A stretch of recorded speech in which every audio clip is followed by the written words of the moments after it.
Gələn həftə parlaq zəkada baxın.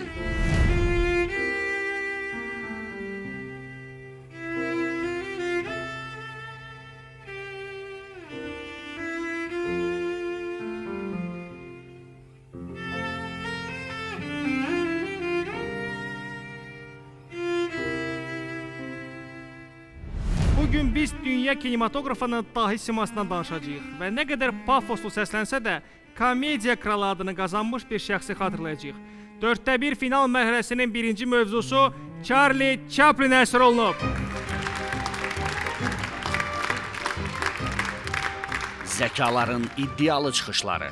Mən söz verirəm ki, əgər mən utsam, mən Charlie Chaplin gəzişi ilə meydanı tərk eləyəcəm. Rəqiblərim də ki, mövzuya kifayət qədər yaxşı hazırlaşıblar. Ona görə çalışacağam ki, öhdəsindən gəlim. Bugünkü mövzumuz olduqca maraqlı bir mövzudur. Ona görə də ən güclü və layiq olan qalib gəlsin. Hər iki rəqibimə də uğurlar. Sualla tək-bətək qalan zəka. Mənə elə cavab deyin ki, inanın.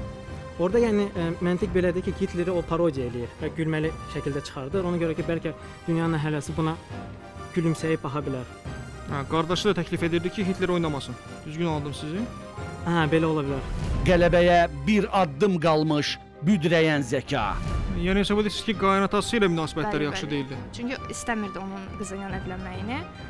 Amma evləndilər axı sonradan. Evləndilər. Amma münasibətləri yaxşı olmaya bilərdi. Yəni icazə vermirdi əslində. Hamını heyrətləndirən zəka.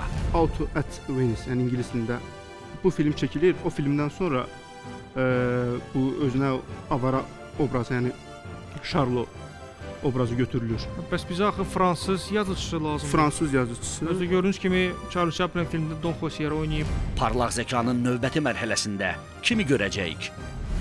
Bazar günü saat 11-də.